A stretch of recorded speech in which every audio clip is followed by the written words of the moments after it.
Sebuah kisah karya terbaik anak bangsa Indonesia bertutur tentang perjalanan kehidupan anak manusia di zaman kerajaan Tanah Jawa melalui sentuhan sejarah dan fiksi yang nyaris sempurna. Dengan bangga kami persembahkan satu di antara karya terbaik dari Eza Mintarja yang berjudul Jejak di Balik Kabut. Pada kesempatan yang sangat baik ini, kita masuk pada episode yang ke-79. Selamat menikmati. Pada episode sebelumnya telah diceritakan, Ki Tumenggung Sarpabiwada juga pernah menengok Paksi Pamekasan di padepokannya. Bahkan dalam waktu sebulan Ki Tumenggung sudah 2 kali mengunjungi padepokan itu. Nampaknya Ki Tumenggung sangat memperhatikan keadaan padepokan itu, sehingga dalam percakapannya dengan Ki Panengah, Ki Tumenggung telah menanyakan kapan Ki Panengah itu akan membuka hutan Jabung. Jika mereka telah memiliki padepokan sendiri, maka perkembangan mereka tentu akan menjadi semakin pesat, berkata Ki Tumenggung Sarpabiwada. Ya Ki Tumenggung, jawab Ki Panengah. Doakan saja agar kami segera dapat membuka hutan itu. Namun aku masih harus melatih anak-anak agar mereka siap lahir dan batinnya untuk memulai pekerjaan besar ini. Jika Ki Panengah memerlukan bantuan, maka aku tidak berkeberatan untuk membantu membuka hutan itu menurut kemampuanku. Orang tua para cantrik yang lain tentu sependapat dengan aku. Terima kasih Ki Tumenggung. Pada saatnya kami, seisi padepokan ini akan memerlukan bantuan dari segala pihak. Tetapi untuk sementara, kami akan berusaha sendiri. Yang penting biarlah anak-anak berlatih mandiri.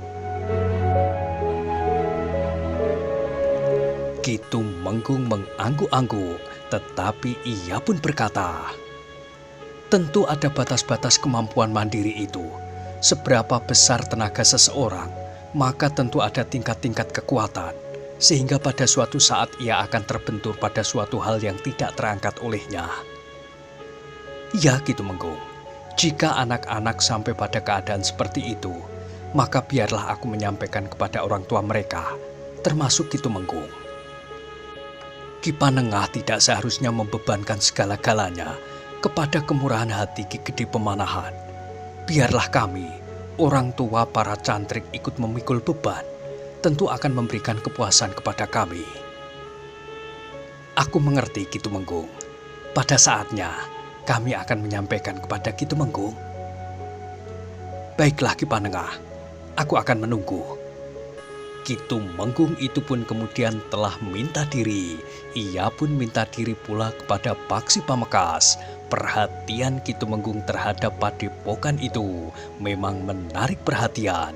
Jika ia sekedar ingin menyingkirkan Paksi Pamekasan dari rumahnya, maka ia tidak akan menaruh perhatian demikian besarnya.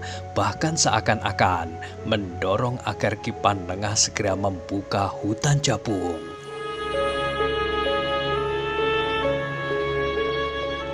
Memang perlu mendapat perhatian, berkata Ki Waskita. Iya Ki, nampaknya ada maksud tertentu pada Ki Tumenggung. Tetapi semoga hati kamilah yang terlalu kotor, sehingga kami terlalu curiga kepadanya. Padahal Ki Tumenggung benar-benar berniat baik. Ki Waskita tersenyum, katanya, jarang seseorang mengharap bahwa dirinya lah yang bersalah. Biasanya orang yang jelas bersalah pun menganggap dirinya benar dan dirinya lah yang paling benar.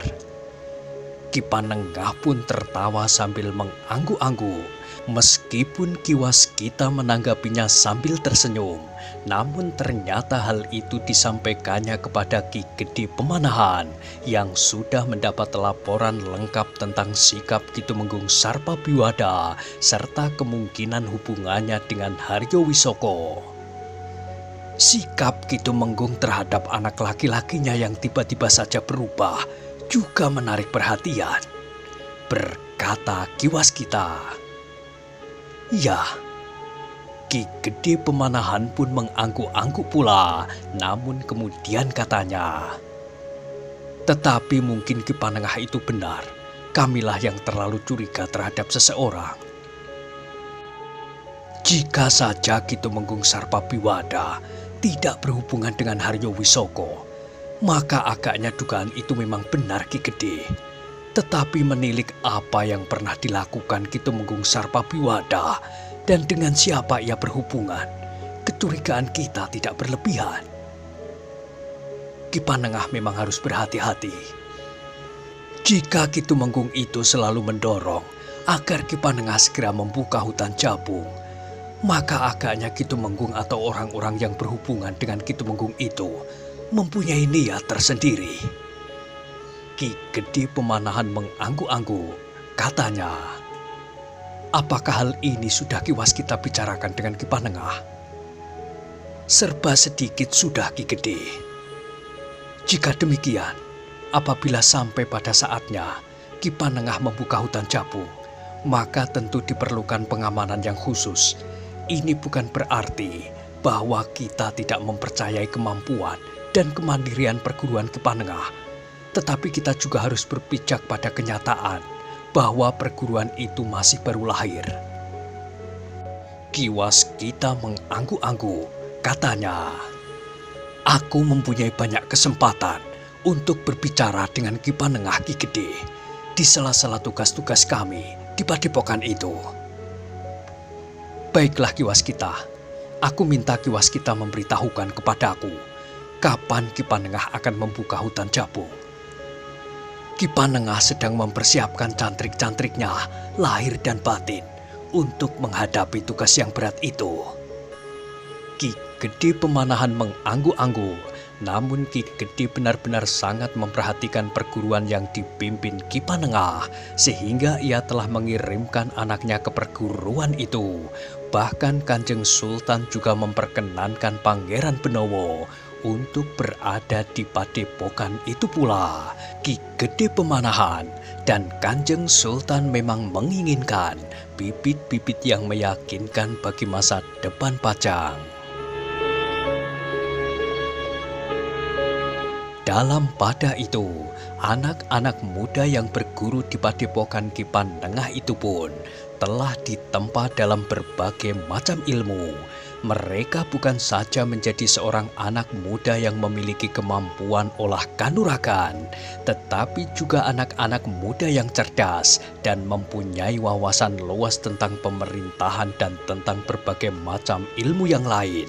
Karena pada dasarnya anak-anak muda itu sudah mempunyai dasar ilmu sebelumnya yang juga mereka terima dari Ki Panengah, serta kesungguhan mereka dengan bekerja keras, maka peningkatan ilmu mereka pun terasa menjadi lebih cepat.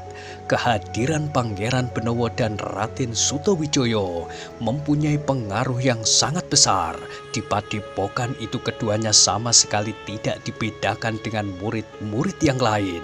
Keduanya juga harus bangun pagi-pagi dan melakukan apa yang harus dilakukan oleh murid-murid yang lain, termasuk menyapu halaman dan menimba air serta bekerja di dapur.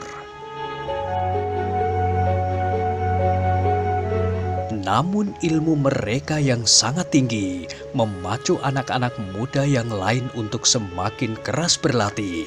Kemampuan Paksi Pamekas pun membuat kawan-kawannya menjadi heran. Sebelum meninggalkan perguruannya, Paksi Pamekas memang mempunyai beberapa kelebihan dari kawan-kawannya.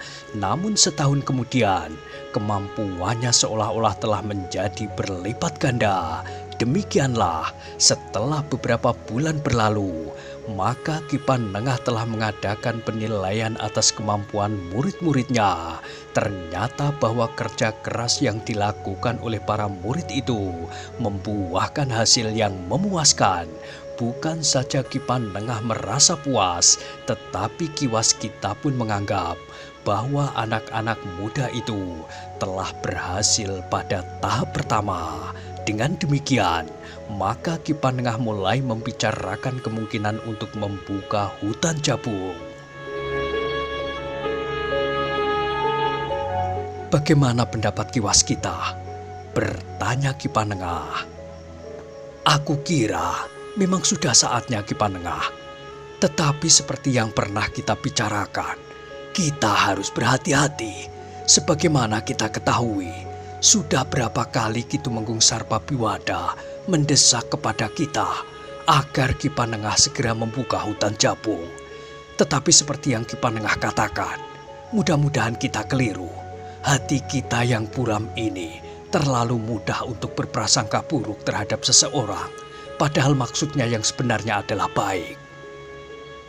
Ki Panengah tersenyum, katanya, "Tetapi apa salahnya jika kita berhati-hati? Sebaiknya kita merencanakan kapan kita akan mulai membuka hutan itu. Kita harus membuat persiapan yang sebaik-baiknya, peralatan yang memadai, perencanaan yang matang, serta kemauan yang kuat." Ki Panengah pun mengangguk-angguk, katanya, "Iya, kita akan menyusun rencana itu. Kita berdua dan beberapa orang akan pergi ke hutan Jabung untuk melihat keadaan sebelum bahan perencanaan itu. Aku akan minta Ki Kriyadama untuk menyertai kita. Ki Kriyadama akan dapat membantu kita untuk membuat perencanaan yang baik bagi sebuah padepokan yang akan berdiri dari beberapa bangunan." "Siapa saja yang akan kita bawa ke hutan Jabung?" berkata Ki Waskita. "Siapa menurut pendapat Ki Waskita?" "Siapa saja, asal bukan Pangeran Benowo." Ki Panengah menarik nafas dalam-dalam, katanya, "Iya, aku mengerti. Banyak orang yang menginginkannya. Pangeran Benowo diburu orang sejak lama karena ia membawa cincin itu. Apalagi sekarang Pangeran Benowo justru mengenakan cincin itu setiap hari. Aku mengerti, orang-orang yang memburunya itu mungkin sekali akan memanfaatkan setiap kesempatan. Jika mereka tahu bahwa Pangeran Benowo akan pergi ke hutan Jabung, maka mereka akan menyergapnya. Mungkin Haryo Wisoko, tetapi mungkin kelompok-kelompok lain, perguruan-perguruan orang gila yang tentu juga bertebaran di sini setelah mereka mendengar bahwa Pangeran Benowo telah kembali ke istana. Sebaiknya Pangeran Benowo memang tidak mengenakan cincin itu sehari-hari."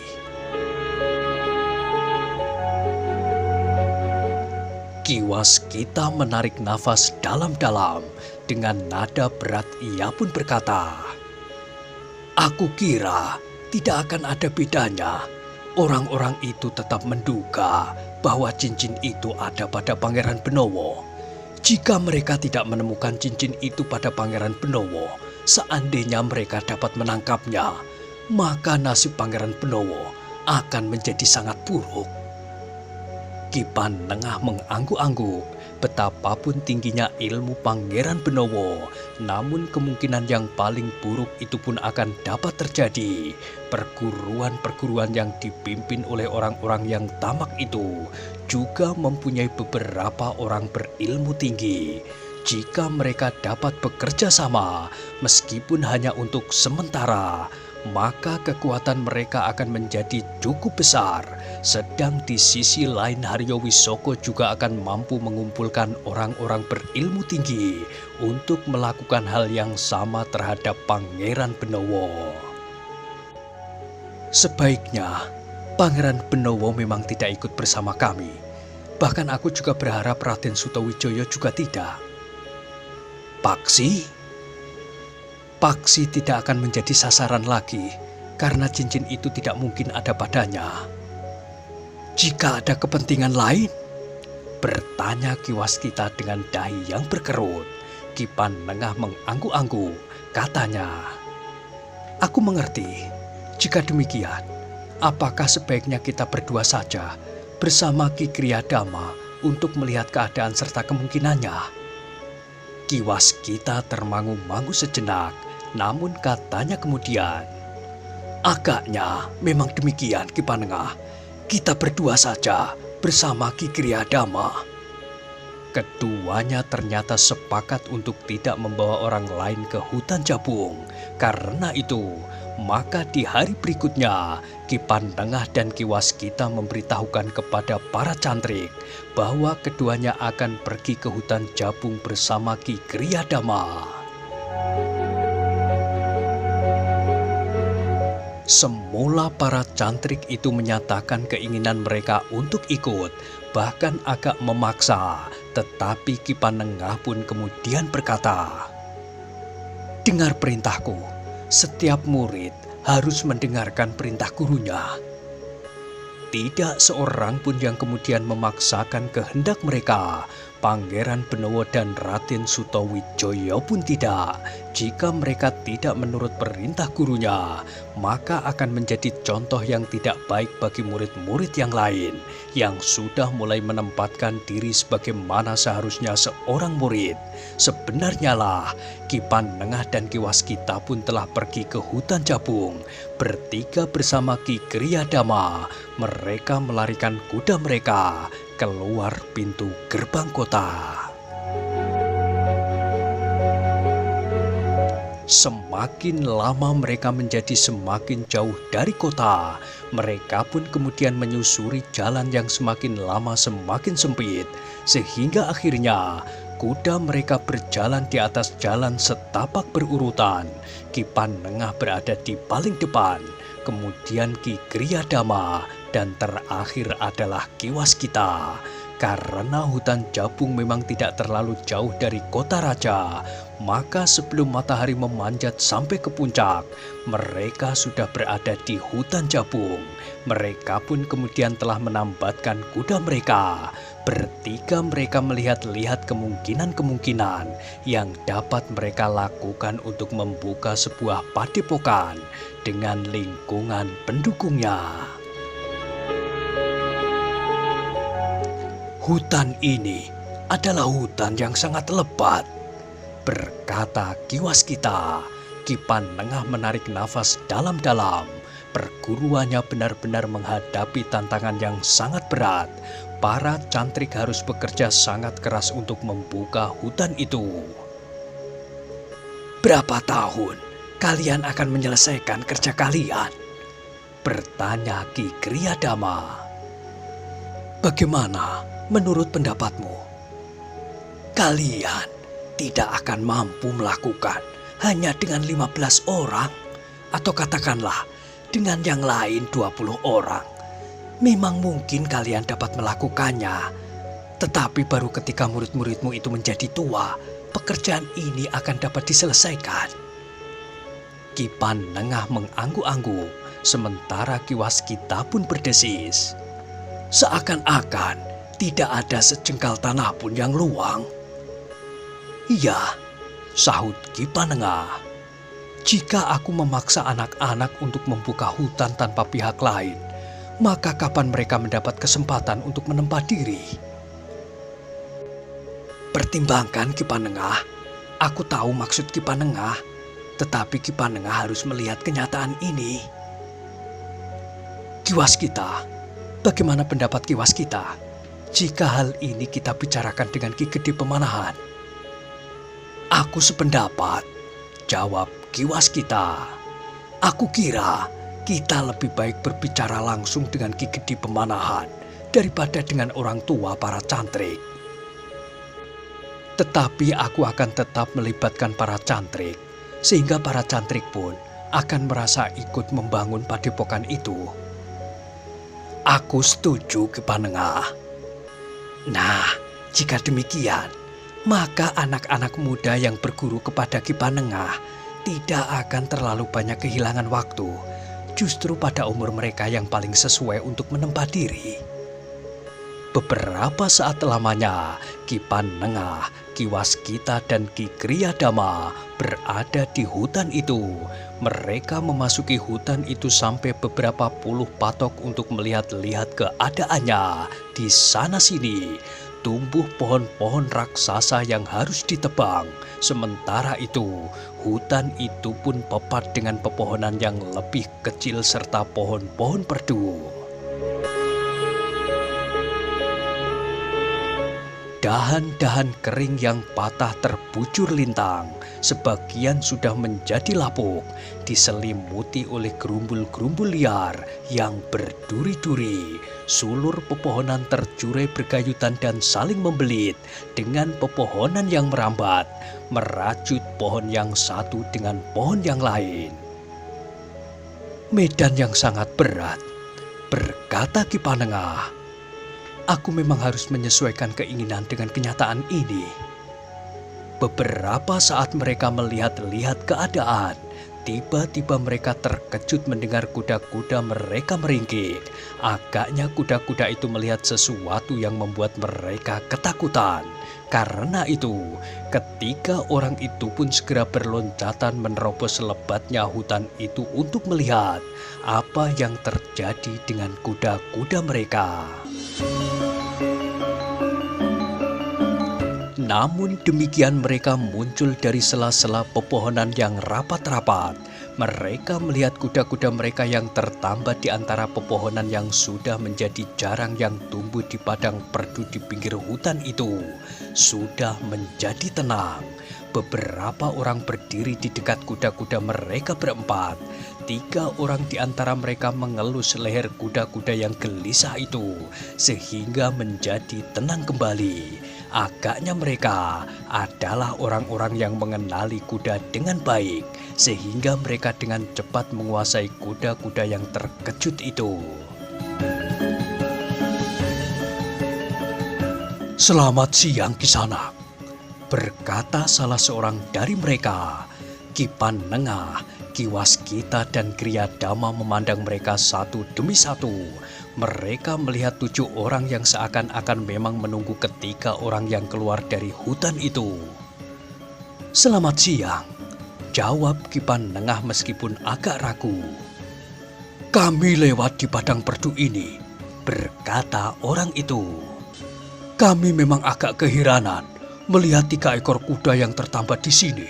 Karena itu, kami sepakat untuk memanggil kalian dengan mengejutkan kuda-kuda kalian."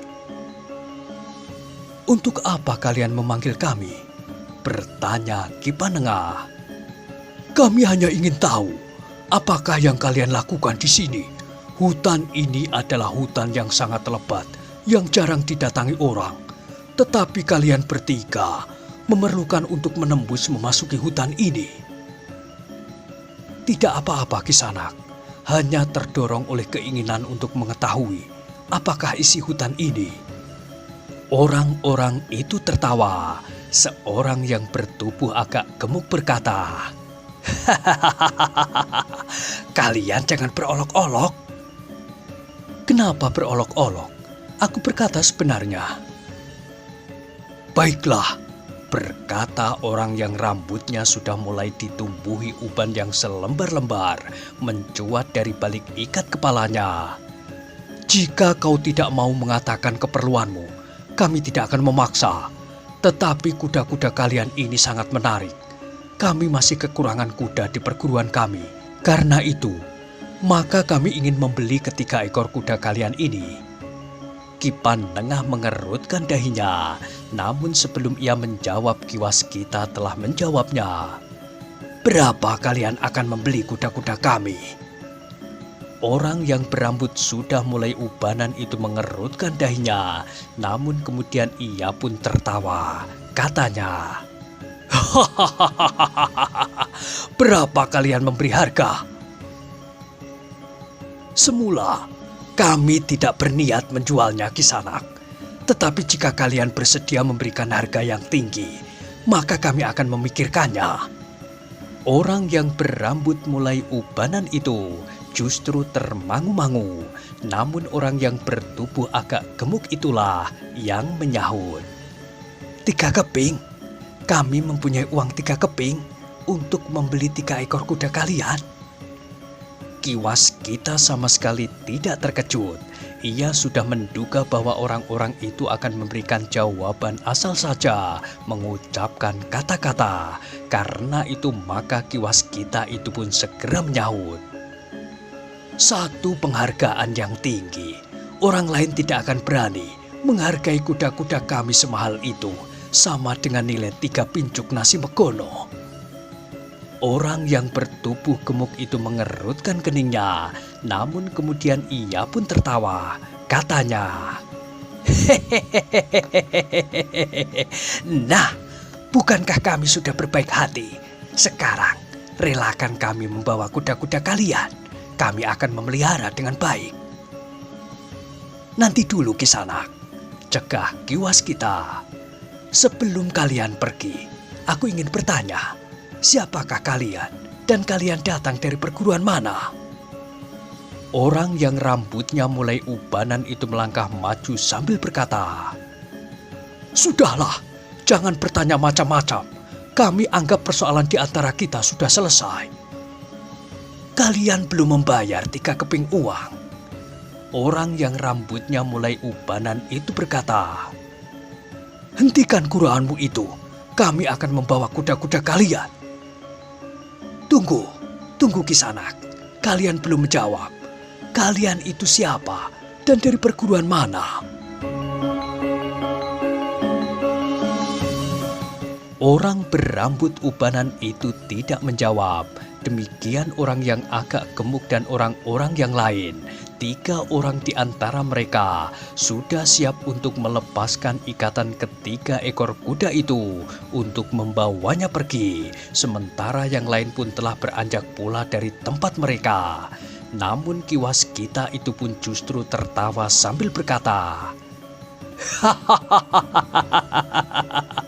"Kalian memang lucu. Kalian ingin mencuri kuda di hadapan pemiliknya. Kau kira kami akan membiarkannya?" "Kalian mau apa kakek-kakek?" bertanya orang yang berwajah garang dengan goresan cacat di kening.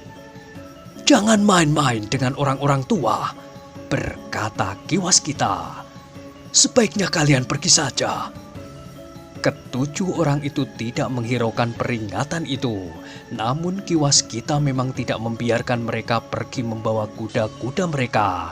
Karena itu, maka ia pun berkata sambil memungut batu sebesar telur, "Jangan memaksa kakek-kakek tua ini kehilangan gurauannya. Aku dapat melempar siapa yang mencoba membawa kuda-kuda kami." Orang-orang itu tiba-tiba saja tertawa keras-keras. Seorang di antara mereka berkata, "Kau memang seorang badut yang lucu, kek."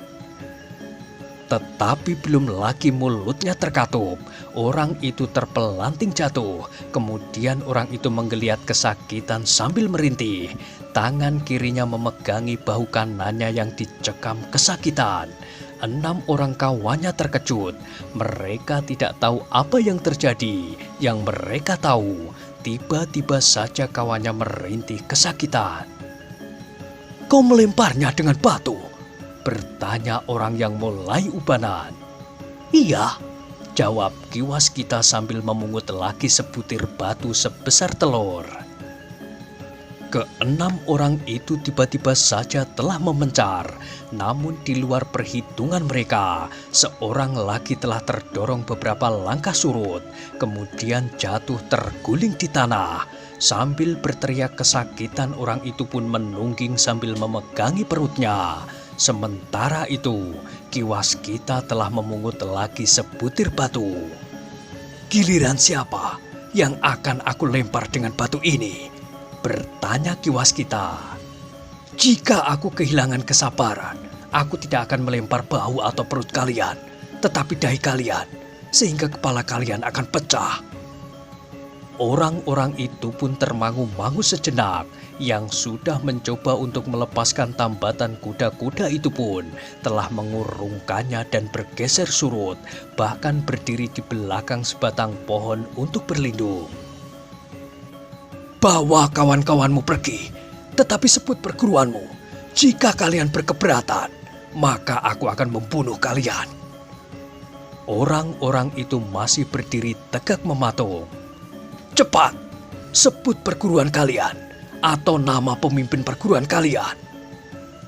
Orang-orang itu masih berdiam diri.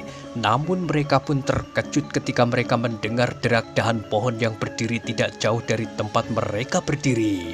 patah dan jatuh selangkah dari orang yang agak gemuk itu, ranting dan daun-daunnya telah menimpa seorang yang lain, sehingga terhuyung-huyung. Dengan cepat ia pun meloncat menjauh. Jika kalian tidak menjawab, maka batu berikutnya akan menyambar kepala salah seorang dari kalian. Orang yang rambutnya sudah mulai ubanan itu pun akhirnya berkata, "Kami adalah murid-murid dari perguruan Gua Lampin." Tetapi Ki Waskita dan Ki Panengah itu pun tertawa. Ki Panengah lah yang menyahut, "Hahaha, apakah kalian termasuk laki-laki yang hidup di kerangkeng di Gua Lampin?" Orang yang rambutnya ubanan itu mengerutkan dahinya, sementara Ki Panengah pun berkata, "Kami tahu bahwa kalian masih saja bersaing untuk memburu cincin itu. Itulah sebabnya, maka sekarang kalian berkeliaran di sekitar Pajang, karena agaknya kalian sudah mendengar bahwa Pangeran Benowo sudah kembali ke istana. Tetapi kalian jangan menyebut perguruan Gua Lampin."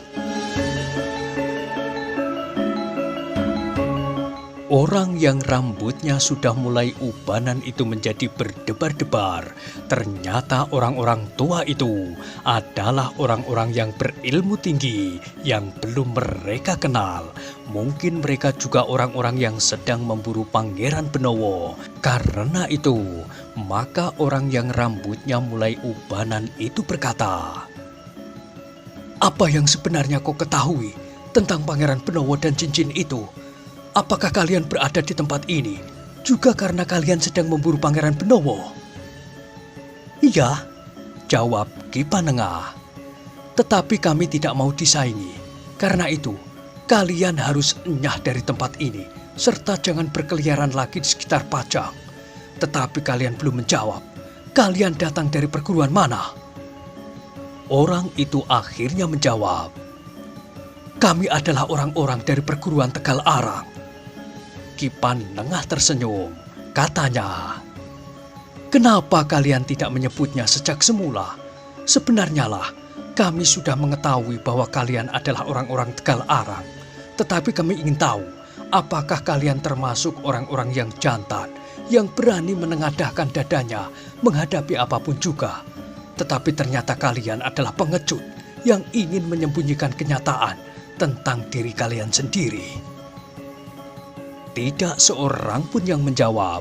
Sementara itu Ki Panengah itu pun berkata, "Pergilah, bawa kawan-kawanmu yang kesakitan itu. Tetapi ingat, jangan ganggu kami lagi." "Kami tidak akan mengganggu kalian lagi. Tetapi aku tidak tahu apakah guru juga berpendirian begitu," desis orang yang berkumis tebal. "Kau masih juga berani mengancam?" bentak Ki Waskita sambil melangkah maju. Orang itu bergeser surut, tetapi ia tidak menyahut. "Pergilah," ulang Ki Panengah. "Ceritakan semuanya yang kau alami kepada gurumu. Jika ia mempunyai keberanian, biarlah ia datang bersama para putut, Menguyu, dan Jejanggan serta semua cantriknya. Kami tidak akan tergetar sama sekali." Orang-orang itu tidak menjawab, tetapi mereka mulai menolong kawan-kawannya yang kesakitan. "Mereka tidak apa-apa," berkata Ki Panengah. "Jika saja mereka tidak cengeng, mereka akan dapat berjalan sendiri seperti saat mereka datang. Jangan mencoba meminjam kudaku untuk membawa mereka."